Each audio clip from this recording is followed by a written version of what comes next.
When Simone Inzaghi took over at Inter Milan, the plan was simple, more so it seemed. Continue the outstanding work of Antonio Conte and defend the Scudetto. And so far, so good. Inzaghi has done a remarkable job. The Italian manager made Inter Milan a force in Europe once again. In his very first season, he broke a decade-long curse by getting them out of the Champions League group stage. Then, in his second season, he went even further, taking Inter to their first Champions League final in 13 years. Under Inzaghi, Inter hasn't just competed in Europe. They've been a team no one wants to face. But here's the thing. What if all of this was just the surface of something much bigger? What if behind the scenes, Inter Milan has been working on a secret blueprint? A masterplan so bold it could reshape Italian football as we know it? Well, that's exactly what we're about to uncover. This is the Inter Milan Masterplan leaked. Before we dive in, make sure to like and subscribe so you don't miss out on this explosive story. You won't believe what's coming next. When a coach like Conte leaves a club after winning a league title and reaching a European final,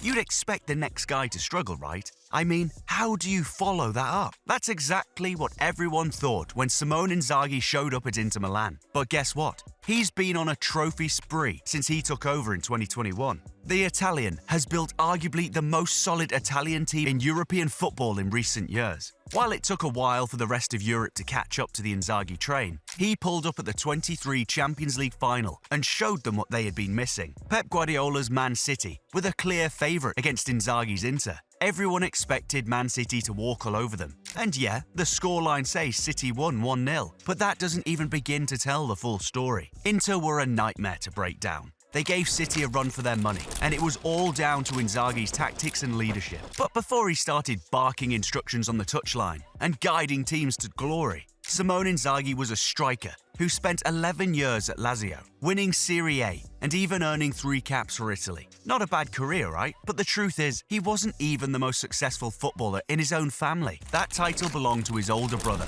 the legendary Filippo Inzaghi, the man who's said to have been born offside. Now, in case you weren't around back then, let me paint you a picture. In the late 90s and 2000s, whenever you heard the name Inzaghi, it was always Pippo who came to mind first. Filippo Inzaghi was the superstar, poacher supreme, scoring goals out of nowhere and winning everything in sight for teams like Juventus and AC Milan. But times have changed. Fast forward to today, and it's Simone who's stealing the spotlight. Funny how things work out, huh? Both brothers would eventually go into management. Filippo even got his first big break as head coach at AC Milan. But who's been making all the headlines from the dugout? It's Simone. So how did Simone Inzaghi end up revolutionizing Inter? Well, it all started when Conte walked away. Now, after winning a league title and bringing that fighting spirit to the club, you'd think Inter would want another fiery character, right? Someone who could keep that intensity going. But no, they wanted something different this time. They needed peace and stability.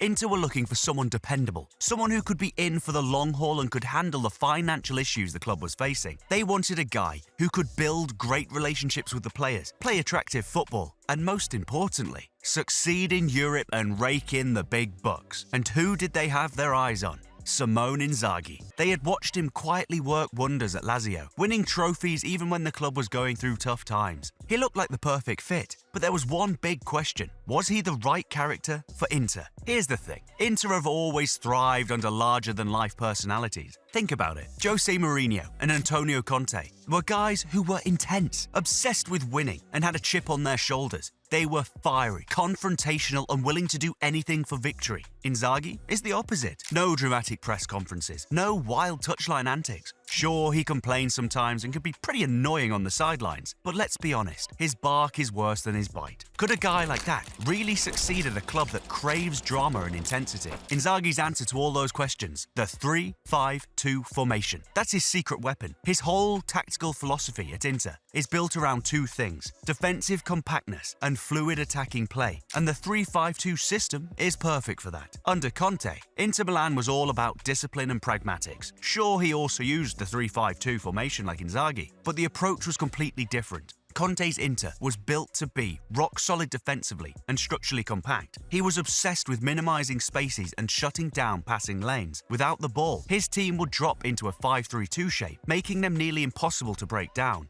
But what happens when discipline meets creativity? You get Inzaghi's 3-5-2, which is way more fluid and expansive. Now here's the thing, he used the formation at Lazio, and he stuck with it at Inter. In his first 8 seasons as head coach, his teams have always averaged at least 50% possession or more. Now, they don't exactly dominate the ball like Guardiola's teams, but they make sure they always have at least an equal share. They're patient and smart about it. Inzaghi's style is all about finding gaps and exploiting them. His team doesn't just pass the ball around for the sake of it. They do it to stretch the opposition's defense and create space for quick transitions. It's calculated, it's precise, and it keeps the opponents guessing. Once they've stretched the opposition, Inter loves to play through their central midfielders. And we're not talking about just any midfielders. We're talking about some of the best in the world. All of them are technically gifted, comfortable on the ball, and know exactly how to pick a pass. But here's the genius part. If the opposition decides to defend narrowly and clog up the middle, Inter just switches it up. They start playing through their wide players instead. These wide players kickstart the transition, charging down the flanks and forcing the opposition to chase after them. It's all part of the plan. As soon as the defense shifts wide and tries to stop the threat, guess what happens? Gaps open up in the middle, and that's when Inter pounces. Their midfield slip into those central pockets of space, receiving the ball in dangerous positions and taking control of the game. It's like a perfectly choreographed dance. Stretch them wide and exploit the center. It sounds so simple on the ear, but you've got to appreciate how it goes down, especially when Inter attacks. Now, before we get into Inzaghi's attack setup fully, how about hitting that like and subscribe button? Done? Alright? Let's get back to it. In Conte's Inter, his attacking setup was all about efficiency and directness. His team would launch quick vertical transitions, often using long balls to Lukaku. Lukaku was the perfect target man, holding up the ball, using his strength to shield off defenders, and bringing others into the attack. And then there was the deadly partnership between Lukaku and Martinez. It was simple but brutally effective. Lukaku's power and link-up play created the perfect platform for Martinez's clever movement and lethal finishing. They were the ultimate strike duo, and Conte's system revolved around them. In Inzaghi's team going forward, Inter's shape morphs into a 2-4-4 formation that's all about width and movement. They're incredibly flexible with how they create the width too. It's either the wing-backs or sometimes even the wide centre-backs who push up, while a midfielder shifts to cover the space they leave behind. It keeps the opposition guessing and maintains Inter's attacking momentum. Up front, they form a 4-man line, but it's not as straightforward as it sounds. They've got the duo of Martinez and Thurman, who's Lukaku's replacement, to do the job up front. In this brand new Inter, Martinez plays slightly deeper than Thurman. Why? Because Martinez is the better playmaker. He's got the vision and passing ability to receive the ball, turn, and make things happen. Meanwhile, Thurman is all about pace and power, playing right on the shoulder of the last defender, always ready to make a darting run in behind. But that's just the start. Inter's attacking midfielders, which comprise of Mkhitaryan and Barella, are constantly on the move, floating between the lines and swapping positions. This positional rotation makes them incredibly difficult to mark. One moment they're dropping deep to help with the build-up, and next they're bursting into the box to join the attack. This fluid movement and intelligent positioning creates overloads and opens up spaces all over the pitch. It's calculated chaos, perfectly executed. With this system, Inzaghi's Inter keeps opponents chasing shadows, never quite sure who to mark or where their next attack is coming from. It's brilliant, it's unpredictable, and it's what makes them so dangerous going forward. Inzaghi's men have also mastered the art of scoring from crosses, and they do it in a way that's both clever and ruthless. Position rotations, especially out wide and on the inside channels, are a big part of his attacking playbook, and they've paid off big time, leading to a ton of crossing opportunities. In fact, Inter topped the Serie A charts for the most crosses in both the 22-23 and 23-24 seasons, and they were second in 21-22. How do they do it? It all starts with that back five setup. The wing-backs are absolutely crucial in this system. They're the ones providing the width and whipping in dangerous balls from the flanks. DiMarco, Dumfries, and Darmian, and even Persic have all played key roles in this. These guys don't just hug the touchline. They time their runs perfectly, arriving in the final third just as the play develops, giving the midfielders, and of course forwards, who love to attack the back post, an outlet. And it's not by accident, it's all part of the plan. See, when you hang around on the blind side of a defender, you've got the upper hand. Why? Because they don't know exactly where you are, but you can see them perfectly. You're in control of the situation. Inter's strikers know this, and they take full advantage. In crossing situations, they position themselves at the back post, where the space is. This all happens with centre-back marking that leaves limited vision of what's happening behind them, so the back post is often left uncontested. It's almost too easy. And get this, the player responsible for defending that back post is typically a fullback, not a centre-back. Now, who would you back in an aerial duel? A powerful striker or a smaller fullback? Exactly. Inter exploits this mismatch over and over again.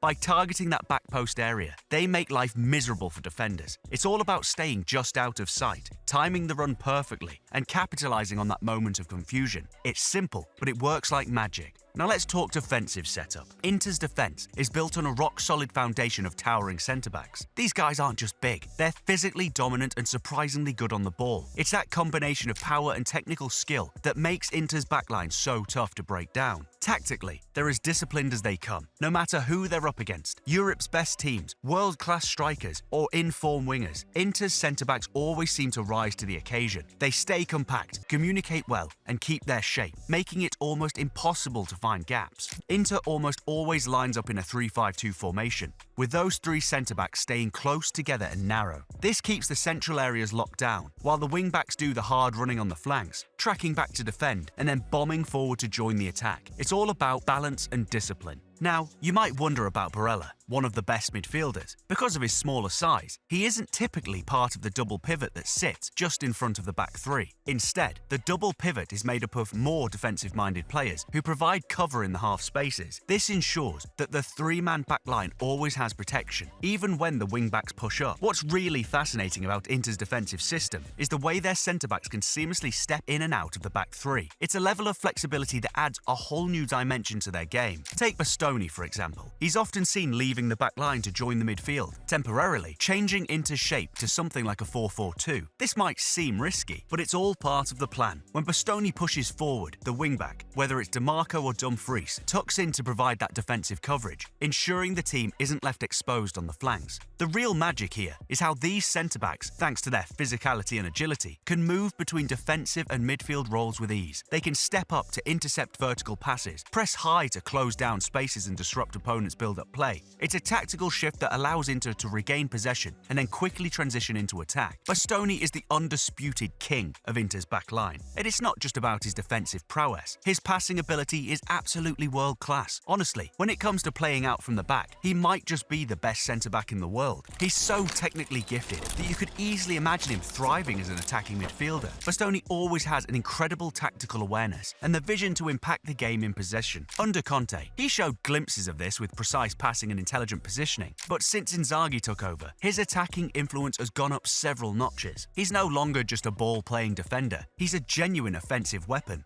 Whether it's launching pinpoint long balls, making marauding runs forward, or whipping dangerous crosses into the box, Bastoni is constantly looking to create chances. He's so comfortable on the ball that he often steps out of the backline to join the attack, causing all sorts of problems for opposing defenses. This attacking freedom suits Inzaghi's 3-5-2 system perfectly. In this formation, Bastoni isn't confined to a traditional centre-back role. He has the license to roam forward, link up with the midfield, and even take up advanced positions when the moment's right. And it's a two-way street. The system gets the best out of Bastoni, and Bastoni makes the system tick. His forward-thinking approach and technical brilliance provide Inter with an extra layer of creativity, giving them more unpredictability going forward. With this level of freedom, Bastoni has truly come into his own, influencing games all over the pitch. So there you have it. Inter have absolutely mastered the art of counterattacking, and they've held on to that crown for a while now. With a backline full of physically imposing but technically gifted players, and a midfield where everyone can easily shift between a 6, 8 or 10 role, they've got the perfect balance. And even with fierce competition at the top of Serie A and in Europe in recent seasons, Inter stands out as one of the strongest clubs out there. But here's the big question. Is Simone Inzaghi the most underrated mastermind in football right now?